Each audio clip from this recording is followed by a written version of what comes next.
Good morning all student. Gurukul coaching classes Lalsot में हार्दिक अभिनंदन, स्वागत आपका।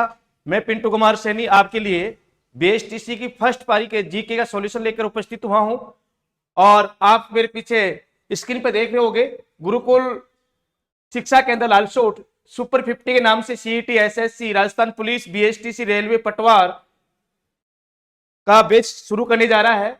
और हमारा जो एड्रेस है लालसोट में पुलिस थाने के सामने पेट्रोल पंप के पास, बड़ा धर्मशाला के पीछे, लालसोट। गुरुकुल शिक्षा केंद्र लालसोट जो सुपर 50 के नाम से एक नया बैच केवल 50 बच्चों को लेगा, फाउंडेशन बैच, जिसमें एक ही बैच में संपूर्ण तैयारी। बीएसटीसी 2026 कंप्लीट पेपर सॉल्यूशन, हमारा वादा सफलता आपकी। गुरुकुल शिक्षा केंद्र लालसोट में आपका हार्दिक अभिनंदन और स्वागत।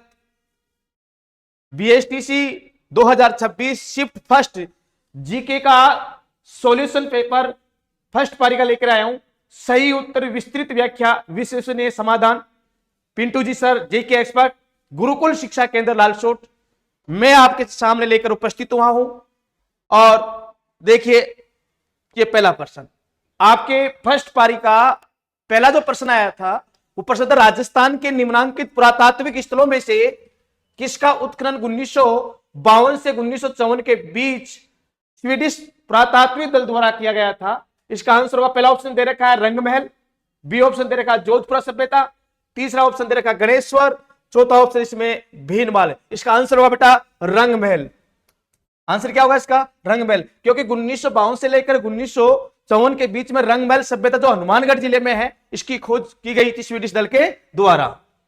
अगला प्रश्न देखिए, अगला प्रश्न है, ओडीओपी योजना के अंतर्गत जिले और उत्पाद की त्रुटिपूर्ण युग्म को पहचानिए, अर्थात वन डिस्ट्रिक्ट वन प्रोडक्ट का प्रश्न पूछा है। और इसका मैं ये पूछ रहा है कि गलत कौन सा है। इसमें पहला ऑप्शन दे रखा है, बारा में आम दे रखा है, अजमेर में गुलाब दे रखा है, चूरू में मूंगफली दे रखा है, सीकर में प्याज। तो ये तो बिल्कुल सही है, सीकर में प्याज सही है, चूरू में मूंगफली सही है, अजमेर में गुलाब। गलत क्या है? बारा में आम बिल्कुल गलत है। इसका आंसर होगा, आम तो बेटा बांसवाड़ा का है। किसका है? बांसवाड़ा का। इसलिए करेक्ट आंसर ए होगा 12। अगला प्रश्न देखिए, आपकी स्क्रीन पर ये रहा, अंग्रेजों से संधि करने वाली राजपूताना का अंतिम रियासत कौन सी थी? प्रश्न है, अंग्रेजों से संधि करने वाली राजपूताना की अंतिम रियासत कौन सी है? तो ध्यान, उदयपुर नहीं है, कोटा, सिरोही, जैसलमेर। अर्थात आंसर हमारा होगा बेटा सिरोही। अर्थात अंतिम रियासत कौन सी थी? सिरोही थी, जिसने 1823 में संधि की थी अंग्रेजों के साथ। सहायक संधि करने वाली अंतिम रियासत कौन सी थी? सिरोही थी। तो सी आंसर इस करेक्ट होगा इसका। अगला प्रश्न, शानदार प्रश्न है, जोहड़, खडीर और झालरा विधियां है, अर्थात ये विधियां दे रखी है, विधियां किसकी है? तो इसमें पहला ऑप्शन दे रखा है जल संरक्षण की, दूसरा ऑप्शन इसमें मृदा संरक्षण की, तीसरा वन्य जीव संरक्षण की, चौथा ऑप्शन इसमें दे रखा है बीज संरक्षण की। इसका आंसर होगा बेटा जोहड़। मैंने आपको पढ़ाया था, उसमें बताया भी था कि शेखावटी में कच्चे कुओं को जोहड़ कहा जाता है। तो ध्यान रखना, ये जल संरक्षण की विधियां, ए आंसर इसका करेक्ट होगा। जल संरक्षण की विधियां ये तीनों ही किसकी विधियां है? जल संरक्षण की क्या है? विधियां है। अगला प्रश्न देखो, जयसिंह सूरी निम्न में से किस पुस्तक के लेखक है? अर्थात जयसिंह सूरी ने कौन सी पुस्तक लिखी है? Option A Raj Prashasti, B option Hammir Madmardan, C option Kirti Stambh Prashasti, चौथा ऑप्शन है ज्ञान मंजरी। अर्थात इसने जयसिंह सूरी की पुस्तक बेटा, बी ऑप्शन इस करेक्ट आंसर होगा इसका। बी करेक्ट आंसर है। हमीर मदमर्दन के लेखक कौन है? जयसिंह सूरी। बी आंसर इसका करेक्ट होगा। अगला प्रश्न देखिए, क्या आया था तुम्हारे एग्जाम में? 56 नंबर का जो क्वेश्चन आया था तुम्हारे, वो था गीदड़ नृत्य। मैंने नोट्स तो पढ़ाया तो इसमें स्पष्ट रूप से गीदड़ नृत्य की विशेषता बताई थी कि गीदड़ नृत्य शेखावटी क्षेत्र में किया जाता है। शेखावटी क्षेत्र का प्रसिद्ध नृत्य है गीदड़ नृत्य। तो इसमें पहला दे रखा है, देखो, यह शेखावटी क्षेत्र का प्रसिद्ध लोक नृत्य, बिल्कुल सही बात है। दूसरा ऑप्शन दे रखा है इसमें, इसे केवल पुरुषों के द्वारा किया जाता है, ये बात भी बिल्कुल करेक्ट है। अर्थात दोनों ही कथन जो दिए हैं इससे संबंधित, दोनों ही बिल्कुल सही है इसके। ये शेखावटी क्षेत्र में का नृत्य है और यह पुरुषों के द्वारा किया जाता है। अर्थात ए ऑप्शन में तो इसमें से ये नहीं होगा, केवल बी, ये भी नहीं होगा। आंसर सी इज करेक्ट होगा। ए और दो दोनों ही सही है, एक और दो दोनों ही क्या होंगे? सही। अर्थात सी ऑप्शन इसका करेक्ट आंसर होगा। अगला क्वेश्चन दे रखा है इसमें, होली धुलंडी के दूसरे दिन बादशाह की सवारी क्या पूछा बेटा, मैंने लिखवा रखा है, जब मैंने क्लास संस्कृति क्लास शुरू की थी तो पहले लिखवाया था, पहले त्योहारों में शुरुआत में लिखवाया था, होली धुलंडी के दूसरे दिन बादशाह की शोभा यात्रा कहां निकाली जाती है बेटा, चूरू में नहीं, भीलवाड़ा में नहीं, भीलवाड़ा, अर्थात आंसर क्या होगा इसका, ब्यावर। डी ऑप्शन इसका करेक्ट आंसर होगा, ध्यान रखना। बादशाह की सवारी जो निकाली जाती है बेटा, ब्यावर अजमेर में निकाली जाती है। क्या निकाली जाती है, ब्यावर अजमेर में, ब्यावर अजमेर में। तो करेक्ट आंसर डी ऑप्शन इसका बिल्कुल करेक्ट होगा। अगला देखिए, वर्तमान समय के कौन से जिले महाभारत काल के जांगल प्रदेश, अर्थात ये पूछा है, बिल्कुल सरल क्वेश्चन था, जांगल प्रदेश के अंतर्गत आते हैं। तो ध्यान रखना, पहला ऑप्शन देखा बीकानेर नागौर, बी ऑप्शन दे रखा इसमें उदयपुर और जोधपुर, सी ऑप्शन दे रखा अलवर और जयपुर, और डी ऑप्शन दे रखा अलवर और भरतपुर। इसका आंसर बेटा जांगल प्रदेश आया तो बीकानेर 100% आंसर होगा। तो बीकानेर और नागौर, बीकानेर और नागौर इसका आंसर होगा। ये आंसर करेक्ट है इस प्रश्न का। अर्थात जांगल प्रदेश किसे कहते हैं बेटा, बीकानेर और नागौर क्षेत्र को जांगल प्रदेश के नाम से जाना जाता है महाभारत काल में। अगला क्वेश्चन देखिए, राजस्थान में 2024-25 पूछा बेटा, राजस्थान में 2024-25 के दौरान किस सेक्टर में प्रचलित मूल्य पर सकल राज्य मूल्यवर्धन में सर्वाधिक योगदान दिया। अर्थात 3 क्षेत्र होता है, प्राथमिक द्वितीय तृतीय क्षेत्र होते हैं। ध्यान रखना, अपना जो सकल राज्य मूल्यवर्धन में सर्वाधिक योगदान है बेटा, वो सेवा क्षेत्र में, option D is correct answer होगा। कौन सा आंसर होगा, सेवा क्षेत्र में सर्वाधिक योगदान है हमारा। ध्यान रखना, कौन सा, डी ऑप्शन इसका करेक्ट आंसर होगा। अगला क्वेश्चन देखिए क्या है आपके, देखो अगला क्वेश्चन आया तुम्हारे, 26 जनवरी 1950 को प्रारंभ हुए संविधान की प्रथम अनुसूची में अजमेर किस रूप में श्रेणीकृत किया गया था। अर्थात कौन सी श्रेणी का राज्य था उस समय अजमेर। ध्यान रखना, 26 जनवरी 1950 को मैं थोड़ा सा बता देता हूं इसको। 26 जनवरी 1950 को अजमेर मेरवाड़ा कहा जाता था इसको, अजमेर मेरवाड़ा, मेरवाड़ा उस समय अंग्रेजों का एक केंद्र शासित प्रदेश था। ध्यान रखना, इसलिए अजमेर मेरवाड़ा, क्योंकि 3 श्रेणियां होती बेटा, ए बी और सी श्रेणी में बांट रखा था। ए श्रेणी में आते हैं प्रांत, बी श्रेणी में आते बेटा रियासत, रियासत, और सी श्रेणी में आता बेटा केंद्र शासित प्रदेश, केंद्र शासित प्रदेश। अर्थात अंग्रेजों के द्वारा बनाए गए 4 जो केंद्र शासित प्रदेश थे वो सी श्रेणी में आते थे। तो इस समय अजमेर मेरवाड़ा अंग्रेजों के द्वारा बनाया गया केंद्र शासित प्रदेश था, इसीलिए ये अजमेर मेरवाड़ा बेटा किस श्रेणी में आएगा, option C is correct answer होगा। पार्ट अर्थात सी श्रेणी में आएगा, यह आंसर इसका बिल्कुल करेक्ट है। ध्यान रखना, सी श्रेणी का राज्य था उस समय अजमेर मेरवाड़ा। अगला प्रश्न देखो, वर्ष 2022-23 के आंकड़ों के अनुसार सोयाबीन पूछा बेटा, सोयाबीन में राजस्थान का कौन सा स्थान है। राजस्थान का स्थान पूछा कि सोयाबीन उत्पादन करने में राजस्थान का कौन सा स्थान बेटा, तो तीसरा स्थान है। कौन सा स्थान है, तीसरा। कौन सा ऑप्शन में तीसरा, ये रहा, बिल्कुल करेक्ट आंसर सी ऑप्शन होगा बेटा इसका। तीसरा स्थान है सोयाबीन में राजस्थान का उत्पादन में, क्योंकि प्रथम तो एमपी का है, द्वितीय महाराष्ट्र का है, महाराष्ट्र, और तीसरा किसका बेटा, राजस्थान का। यही तो पूछा आपने, तो पहले पे तो एमपी, दूसरे पे महाराष्ट्र, तीसरे पे कौन सा है, राजस्थान पूछा। तो इसका आंसर 100% का आंसर होगा। तृतीय स्थान है सोयाबीन उत्पादन करने में राजस्थान का, भारत में तीसरा स्थान है, तो सी इज करेक्ट आंसर। अगला ऑप्शन देखिए, अगला प्रश्न है हमारा, 1990 के दशक में 1990 से 1999 के दौरान निम्नलिखित किस राजस्थान के मुख्यमंत्री का पद धारण, बेटा ये थोड़ा टाइपिंग ने नहीं किया, ऐसा है प्रश्न, ये नहीं किया। अर्थात 1990 के दशक से 1990 से 1999 के दौरान निम्न में से किस राजस्थान के मुख्यमंत्री ने पद धारण नहीं किया, ऐसा प्रश्न है। टाइपिंग मिस्टेक हुआ थोड़ा, नहीं है, ध्यान रखना। तो जरा शिवचंद्र माथुर भी रहे हैं, अशोक गहलोत भी रहे हैं, वीर सिंह शेखावत, हरिदेव जोशी नहीं रहे बेटा। अर्थात 1990 से लेकर 1999 के बीच राजस्थान का वह कौन सा मुख्यमंत्री जो नहीं रहा अपने, तो ध्यान रखना, हरिदेव जोशी नहीं रहे। हरिदेव तो जिस पहले ही बने थे 1987 लगभग, वीर सिंह शेखावत रहे, शिवचंद्र माथुर रहे, अशोक गहलोत भी रहे। तो ध्यान रखना, आंसर होगा इसका एक करेक्ट आंसर होगा। विशेष सुन लेना, यहां नहीं किया गया बेटा। अगला प्रश्न देखिए, निम्न में से कौन एक ही आंदोलन, बहुत सरल क्वेश्चन, किसी का गलत हुआ नहीं होगा, एक ही आंदोलन से संबंधित है, तो ध्यान रखना, मोतीलाल तेजावत। पहला ही ऑप्शन बिल्कुल करेक्ट आंसर है। एक ही आंदोलन की शुरुआत मोतीलाल तेजावत ने की थी। किसने की थी, मोतीलाल तेजावत ने की थी। ए आंसर इसका करेक्ट होगा। कौन सा आंसर करेक्ट होगा, ए। अगला क्वेश्चन देखिए, अगला क्वेश्चन आया तुम्हारे, राजस्थान की जनगणना, बहुत प्यारा क्वेश्चन आया है। 2011 में संबंधित कथनों पर विचार कीजिए। 2 कथन दे रखे हैं, उसका पूछ रहे थे। देखो, राजस्थान की कुल जनसंख्या में से 24.9% लोग नगरीय क्षेत्र में रहते हैं। बिल्कुल सही क्षेत्र में कितने रहते हैं बेटा, 24.1%। ये बिल्कुल सही है, 9%, 24.9। तो शहरी, तो ध्यान रखना, गांव में रहते हैं बेटा 75.1% लोग अपने गांव में रहते हैं। ये बिल्कुल सही कथन है, ये तो बिल्कुल सही है। दूसरा कथन देखिए, राजस्थान में महिला साक्षरता दर 60.1%। ये बिल्कुल गलत है, क्योंकि राजस्थान में जो साक्षरता दर है महिलाओं की वो 52.10% बेटा, 52.10%। अर्थात एक कथन तो बिल्कुल सही है, इसका बी कथन बिल्कुल गलत है। तो ध्यान रखना केवल ए सही है, अर्थात option A is correct answer होगा। बिल्कुल इसका आंसर होगा बेटा ए ऑप्शन, केवल एक ही सही है, यही ऑप्शन आपका बिल्कुल सही होगा। अगला प्रश्न देखिए, राजस्थान के निम्नांकित मंदिरों में से एक मंदिर स्थापत्य के लिए भूमि, बहुत प्यारा क्वेश्चन आया ये तो, भूमिज शैली का पूछा है। 3 मंदिर तो ऐसा है बेटा इसमें, इस प्रश्न में जो भूमिज शैली से, एक मंदिर ऐसा है जो भूमिज शैली संबंधित नहीं, ये विशेष ध्यान इसका रखना होता है आपको, नहीं है तो ध्यान रखना।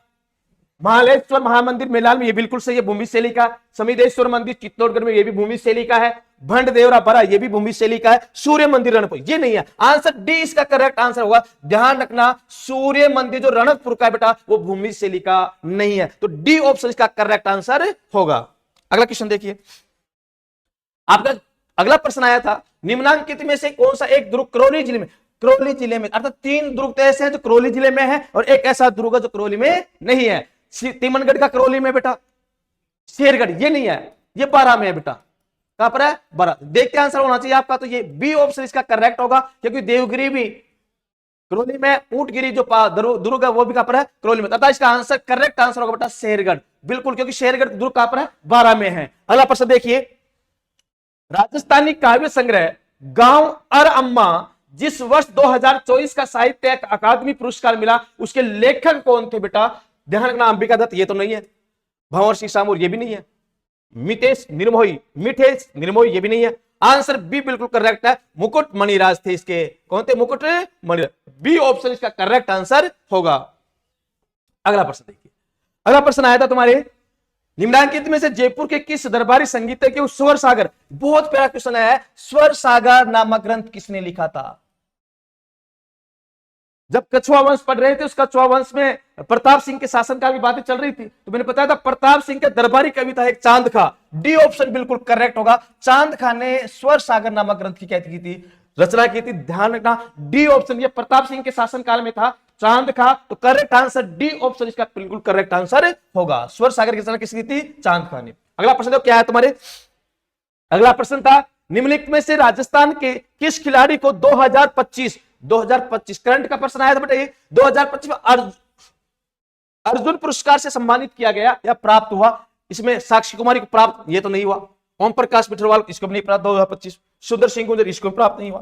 किसको प्राप्त? B option is correct, Mona Agarwal को। पैरा ओलंपिक में इसको मिला था, मोना अग्रवाल को पैरा ओलंपिक में अर्जुन पुरस्कार मिला था राजस्थान सरकार की तरफ से। तो ध्यान, निम्न से राजस्थान के किस खिलाड़ी को 2025 में अर्जुन पुरस्कार प्राप्त हुआ? Mona Agarwal, B is correct answer होगा इसका। अगला प्रश्न आया था, विकसित राजस्थान 2047, विकसित राजस्थान, ये भी करंट का प्रश्न है। विकसित राजस्थान 2047 में वर्ष 2029 तक राजस्थान का लक्ष्य कितने मूल्य की अर्थव्यवस्था अर्जित करना है? इसका लक्ष्य तो 2029-30 तक है, तो 29 तक पूछा है आपका, तो ध्यान रखना 350 मिलियन बेटा, इसका जो लक्ष्य है 2029-30 तक है, ये 2030 तक है, अर्थात 2030 तक लक्ष्य कितना रखना है? Million 350। C is correct answer होगा। कौन सा आंसर होगा? सी इसका करेक्ट आंसर है 350 बिलियन, इसका आंसर होगा बेटा ये सी ऑप्शन। अगला प्रश्न क्या है तुम्हारा, देखो, राजस्थान के महान चित्रकार, इतना सरल क्वेश्चन है, राजस्थान के महान चित्रकार मोर ध्वज निहाल चंद चित्रकला ने, मेरी क्लास को आपने ऑफलाइन लिया होगी, मैंने बताया था आपको, चित्रकार मोर ध्वज निहाल चंद चित्रकला की किस शैली से संबंधित है? जो बीकानेर से नहीं है, जोधपुर से ये भी नहीं है, बूंदी से ये भी नहीं है। आंसर होगा D is correct answer, Kishangarh शैली। कौन शैली? किशनगढ़ शैली से संबंधित है चित्रकार मोर ध्वज निहाल चंद की चित्रकला, तो जना किशनगढ़ शैली से संबंधित है, D option is correct answer. अगला क्वेश्चन देखिए क्या आया था आपके, बहुत प्यारा क्वेश्चन है। जब भी मैं चौहान वंश बताता हूं तो कांडर दे चौहान था, उसको कहता है अलाउद्दीन खिलजी को, आज रात आपको दम हो तो सूकड़ी नदी के किनारे, मेरा दुर्ग है तो सूकड़ी नदी के किनारे, अर्थात कहां पर? जालोर में। कहां पर बेटा? ये जालोर का दुर्ग कौन सी नदी किनारे है? ध्यान रखना, सूकड़ी नदी के किनारे। सोनगिरी की पहाड़ी पे कौन सा किला बना हुआ है? सी ऑप्शन बिल्कुल करेक्ट आंसर होगा, जालोर का किला। अगला क्वेश्चन क्या है तुम्हारा, देखो, निम्नलिखित में से किस वीर भारत समाज, ये बहुत प्यारा क्वेश्चन है, बहुत सरल भी है, जिसने एक बार क्लास ली होगी मेरी तो उसका गलत नहीं गया होगा। वीर भारत समाज की स्थापना किसने की थी? ध्यान रखना 1910 में वीर भारत समाज की स्थापना इसमें विजय सिंह पथिक ने की थी। किसने की थी? विजय सिंह पथिक ने। विषय डी ऑप्शन इसका करेक्ट आंसर होगा। वीर भारत समाज की स्थापना विजय सिंह पथिक ने की थी। अगला प्रश्न है, बहुत प्यारा क्वेश्चन है, मोरिया लूर कूद मांदल नृत्य। मैंने आपको एक ट्रिक बताई थी बेटा क्लास में ऑफलाइन में कि गोलू मामा जवारा में कूदो। मैंने ऐसा आप लिखा हुआ आपके नोट्स में जाके देखना ऐसा कैसा, गोलू मामा ज्वारा में कूदो। अर्थात गैसे ग्रासिया गो से गोल नृत्य, लूर नृत्य, मांदलिया, मोरिया, ज्वारा, वालरा, रायन, कूद नृत्य। अर्थात यही तो ऑप्शन में है। देखो ये रहा, मोरिया नृत्य आ गया, लूर, कूद, मांदल नृत्य। अर्थात कौन सी जाति? ग्रासिया, ग्रासिया जनजाति के द्वारा ये नृत्य किए जाते हैं बेटा। तो ध्यान रखना ए आंसर इसका करेक्ट होगा। ग्रासिया जनजाति के ये नृत्य दिए पूछे आपसे, बिल्कुल सरल और सटीक था। आपको लाइन याद थी, गोलू मामा ज्वारा में कूदो। ए ऑप्शन इस करेक्ट था, ग्रासिया जनजाति के द्वारा नृत्य किए जाते हैं।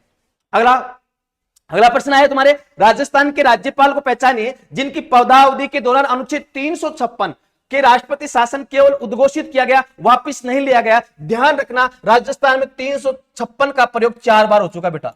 कितनी बार हो चुका? 4 बार।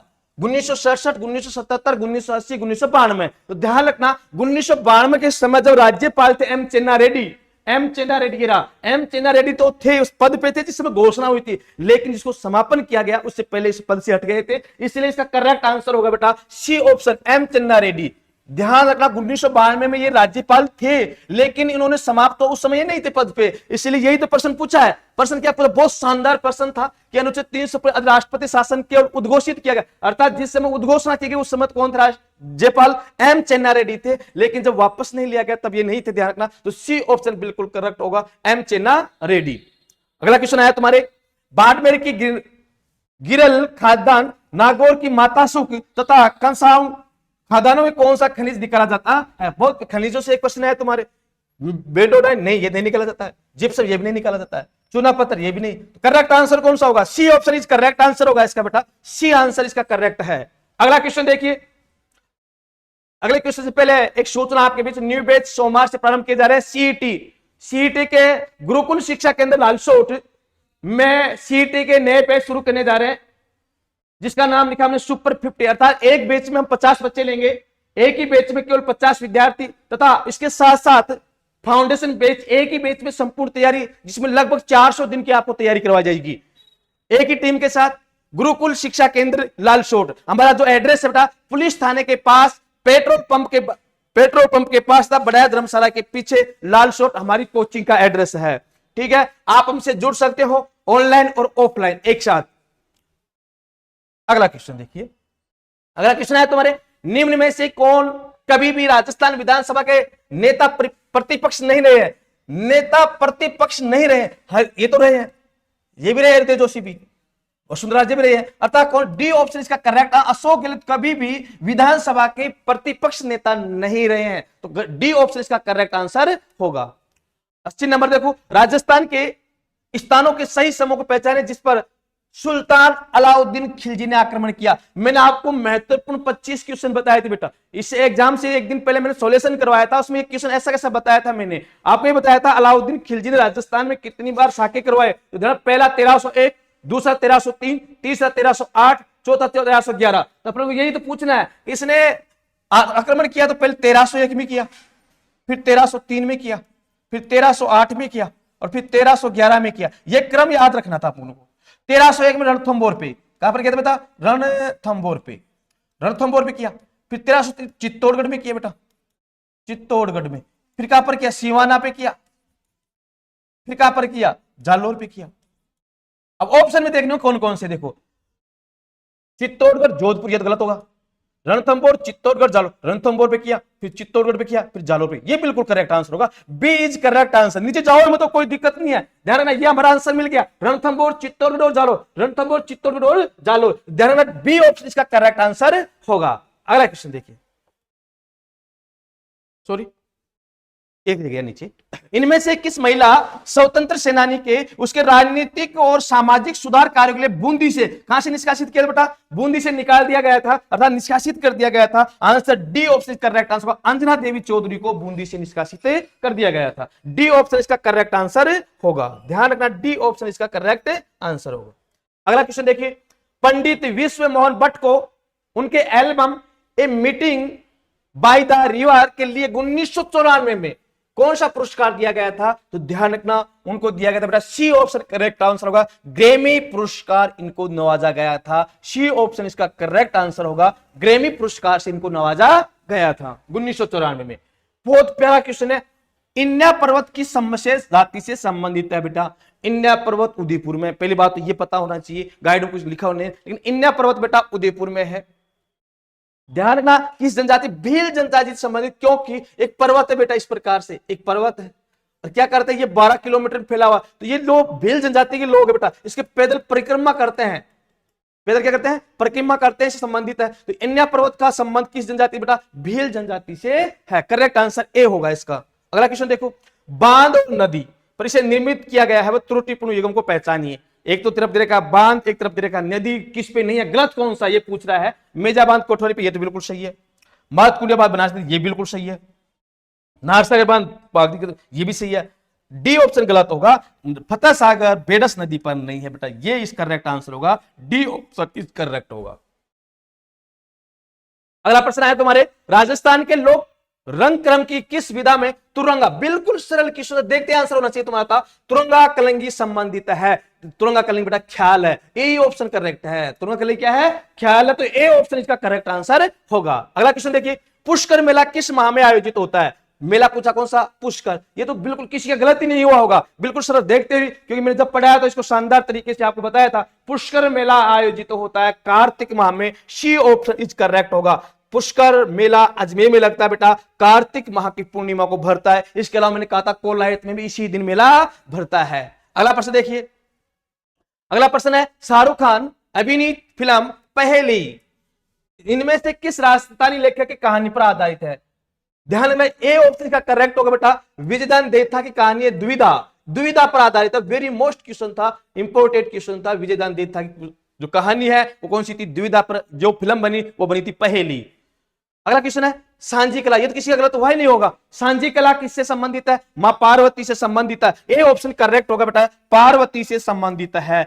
ध्यान रखना, option A is correct answer होगा। अगला क्वेश्चन है, निम्नलिखित में से कौन सी एक नदी चंबल नदी की, एक नदियों से प्रश्न आना था, मैंने बताया था आपको। निम्नलिखित में से कौन सी एक नदी चंबल नदी की सहायक नदी नहीं है? मैंने नदियों में बताया था, आंतरिक प्रवाह की जो नदी बताई थी मैंने, उसमें आपको बाणगंगा नदी बताया था। मैंने ये भी कहा था आपसे कि यमुना में जाकर मिलती है। बैराट की पहाड़ी जयपुर से निकलती है, कोटपुतली बेरोड में मिलती है, जयपुर, जयपुर से दौसा, दौसा से भरतपुर, घना, पक्षी विहार, अंत में जाकर यमुना में मिल जाती है। तो ध्यान रखना, इसकी तो काली सिंध है, पार्वती भी है, बनास भी है। बी ऑप्शन इज करेक्ट होगा, बाणगंगा नदी इसका आंसर होगा बेटा। बाणगंगा चंबल नदी की सहायक नदी नहीं है। अगला प्रश्न, बीजक की पहाड़ी, बहुत प्यारा क्वेश्चन, सबका सही होगा। मेरी कोचिंग में ऑफलाइन मेरे से जो पढ़ के गए हैं बच्चे, उनका किसी का गलत नहीं हुआ होगा। देखो, बीजक की पहाड़ी, मैंने बताया बीजक की पहाड़ी विराट सभ्यता से संबंधित प्रश्न आया है। तो ध्यान, बीजक की पहाड़ी की गई खुदाई किस साम्राज्य के अवशेष मिले बेटा? मौर्य साम्राज्य। ए इस ऑप्शन करेक्ट होगा, मौर्य साम्राज्य के अवशेष मिले हैं। बताओ कहां पर? बीजक की पहाड़ी बेराट सभ्यता से संबंधित है, जयपुर में। अब तो कोटपुतली बेरोड में गई। ध्यान रखना, इसका आंसर ए इज करेक्ट है, मौर्य साम्राज्य के अवशेष मिले हैं बीजक की पहाड़ी से। अगला प्रश्न देखिए क्या आया था, निम्न व्यक्तियों में से कौन राजस्थान की विधानसभा के पूर्णकालिक अध्यक्ष नहीं रहे? पूर्णकालिक यानी बीच में छोड़ दिया था उन्होंने, पूर्णकालिक अध्यक्ष रहे बेटा गुलाब चंद कटारिया। आंसर होगा Gulab Chand Kataria, D option is correct होगा। उन 3 स्थलों की पहचानिए, उन 3 स्थलों को पहचानिए जहां 1787 से 1800 के दौरान चौथ वसूली के मुद्दे पर मराठों राजपूतों के बीच बेटा युद्ध हुए थे। तुंगा, राजमहल, मालपुरा ये नहीं है। बूंदी, मालपुरा, अजमेर ये भी नहीं है। Tunga, Patan, Malpura, C option is correct होगा। तुंगा, पाटन और मालपुरा का युद्ध हुआ था बेटा चौथ वसूली के कारण राजपूतों और मराठों के बीच में। सी ऑप्शन इज करेक्ट, इसका आंसर होगा। अगला प्रश्न देखिए, ये रहा, निम्न में से कौन स्वतंत्रता सेनानी 1954 से 1960 तक राजस्थान राज्यसभा के सदस्य रहे थे? बलवंत सिंह मेहता, ये तो लोकसभा के रहे थे बेटा। मास्टर ये तो किसी के नहीं रहे थे, माणिक्यलाल वर्मा भी नहीं रहे थे, मेवाड़ क्षेत्र के प्रमुख नेता थे। अर्थात आंसर होगा सी ऑप्शन करेक्ट होगा। जय नारायण व्यास राज्यसभा के सदस्य रहे थे 1954 से 1960। सी ऑप्शन बिल्कुल करेक्ट। ये तो लोकसभा के रहे थे, ये रहे मास्टर आते थे, माणिक्यलाल मेवाड़ क्षेत्र के लोक नेता थे, इसलिए answer C option is correct answer होगा जय नारायण व्यास। राजस्थान के पुरातात्विक स्थल और समीप स्थित नदी को त्रुटिपूर्ण, अर्थात गलत कौन सा है, त्रुटिपूर्ण पूछ रहा है, गलत कौन सा है पहचान कीजिए। बागोर सभ्यता कोटा है, बिल्कुल सही है ये तो। सोनारी कांति नदी, ये भी बिल्कुल सही है बेटा। नगरी बेडस, ये भी सही है। नौह सभ्यता, ये गलत है। नौह सभ्यता बाण गंगा के नहीं, रूपारेल नदी के किनारे बेटा। रूपारेल मैंने बताया था नदियों में आपको, जब सभ्यता बताई तो नौह सभ्यता रूपारेल नदी के किनारे। डी ऑप्शन इसका करेक्ट आंसर होगा डी। फिर एक विशेष सूचना, एसएससी सुपर 50 के नाम से हम बैच चला रहे हैं और फाउंडेशन बैच, एक ही बैच में संपूर्ण तैयारी हंसराज जी सर के निर्देशन में हम कोचिंग शुरू करने जा रहे हैं। हमारा जो कोचिंग का नाम है गुरुकुल शिक्षा केंद्र, पुलिस थाना के पास, पेट्रोल पंप बडाया धर्मशाला के पीछे लाल चौक हमारा एड्रेस है, हमसे जुड़िएगा। जो क्वेश्चन आया है, लोक देवता से आया तुम्हारे, लोक देवताओं का सही समूह को पहचाने जिनकी पंच पीरों के रूप में राजस्थान में पूजा की जाती है। बिल्कुल सर, किसी का गलत हुआ ही नहीं होगा, मैं पढ़ के गए उनका तो मैंने ट्रिक बता रखी है। गोपा मेरा है, गोपा मेरा है, ये ट्रिक बता रखी है। गोगा जी, पाबू जी, मेहा जी, रामदेव जी, हडबू जी, पंच पीरों की ट्रिक। ट्रिक क्या है? गोपा मेरा है। तो ध्यान लगा, देखो कौन सा में, पाबू जी, तेजा जी, ये तो हो ही नहीं सकता, गलत है। तेजा जी आ गया इसमें, तो इसमें देवनारायण जी आ गए, ये भी गलत है। गोगा जी, पाबू जी, रामदेव जी, मेया जी, हडबू जी, बिल्कुल करेक्ट आंसर होगा सी ऑप्शन करेक्ट। तो गोगा जी है, पाबू जी है, रामदेव जी है, मेया जी, हडबू जी। डी ऑप्शन देख लो, इसमें ये नहीं होगा, मल्लिनाथ जी नहीं होगा, तेजा जी नहीं होगा, ये तो इसलिए गलत हो गया। जिसमें तेजा जी, मल्लिनाथ जी, देवनारायण जी, वो गलत है। गोगा जी, पाबू जी, रामदेव जी, मेहा जी, सी ऑप्शन इसका बेटा बिल्कुल करेक्ट आंसर होगा। मैंने ट्रिक बता रखी थी, किसी का गलत हुआ ही नहीं होगा, गोपा मेरा है। छिन्नवा क्वेश्चन देखो है तुम्हारे, 73वें संविधान संशोधन अधिनियम 1992 के तहत पंचायतों की वित्तीय स्थिति की समीक्षा करने एवं राज्यपाल को सिफारिश करने के लिए कौन सी संवैधानिक अर्थात संविधान द्वारा संस्था बनाई गई थी? मैंने आपको जब 25 क्वेश्चन लेके आया था उसमें बताया था मैंने, अनुच्छेद 243 आई, अनुच्छेद 243 आई पंचायत राज से संबंधित जो अनुच्छेद है उसमें एक संस्था का गठन किया गया था संवैधानिक, वो है बेटा राज्य वित्त आयोग का गठन किया गया था। विशेष सुनना, राज्य वित्त आयोग का गठन किया गया था। बी ऑप्शन इज करेक्ट होगा। 73वां संविधान संशोधन 1992 में हुआ तथा 24 अप्रैल 1993 को लागू हुआ, इसलिए हम 24 अप्रैल को पंचायत राज दिवस मनाते हैं। उसके द्वारा संवैधानिक संस्था बनाई गई, कौन सी? राज्य वित्त आयोग। बिल्कुल करेक्ट आंसर होगा इसका बेटा। अगला प्रश्न देखिए, अगला प्रश्न, हमसीडो क्या है? प्रश्न क्या बेटा? हमसीडो बहुत प्यारा क्वेश्चन है, ये बहुत सरल भी क्वेश्चन भी है। भीलों के द्वारा गाया जाने वाला गीत, बिल्कुल करेक्ट आंसर है। भीलों के द्वारा गाया जाना, हमसीडो क्या है? भीलों के द्वारा, भील जनजाति के द्वारा जो गीत गाया जाता है उसे हमसीडो कहा जाता है। क्लास संस्कृत का बहुत प्यारा क्वेश्चन आया ये तो। अगला क्वेश्चन, राजस्थान की निम्न वस्तुओं में से किस जीआई टैग मिलता है बेटा वस्तुओं को? जीआई भौगोलिक संकेत टैग नहीं मिला है। देखो बीकानेर मुझे मिल गया, इसको ये तो आंसर सही है। कोटा डोरे, ये भी इसको मिल गया।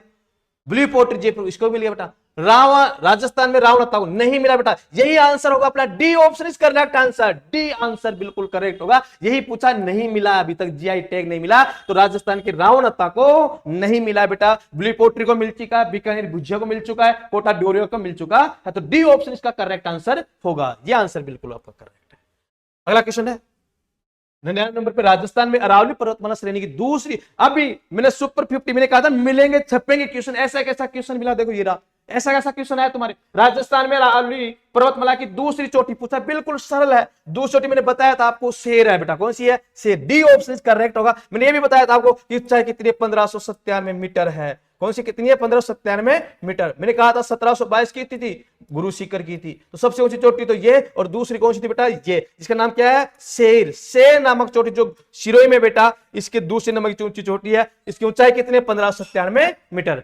अंतिम क्वेश्चन जो तुम्हारे आया था जीके का, वो क्वेश्चन था, दो बावड़ी से मिलकर आप इसके पर ध्यान नहीं दें। यहां था नगर सागर कुंड कहां स्थित है, ऐसा कैसा लिखवा रखा मैंने, नगर सागर कुंड कहां पर है, तो ध्यान रखना नगर सागर कुंड बूंदी में बेटा, बी ऑप्शन इज करेक्ट होगा। कौन सा आंसर होगा, बी ऑफ करेक्ट। अर्थात ये मैंने आपको 50 क्वेश्चन हल करवा दिए, आप मिलान कर सकते हो कि अपने कितनी सही करके आए हो, एनालाइज कर सकते हो कि आपने कितनी सही और कितनी गलत हुई है। एक बार इस क्लास को जरूर देखें, कमेंट करके बताएं कैसी रही हमारी क्लास, जरूर बताएं। मैं आपको एक विशेष सूचना, 25 तारीख से हम सीईटी का न्यू बैच शुरू करने जा रहे हैं। सभी बच्चे हमसे जुड़े, ऑनलाइन और ऑफलाइन एक साथ शुरू करने जा रहे हैं हमारे एक बेहतरीन टीम फैकल्टी के साथ। तो हमसे जुड़िए और इसका फायदा लीजिएगा।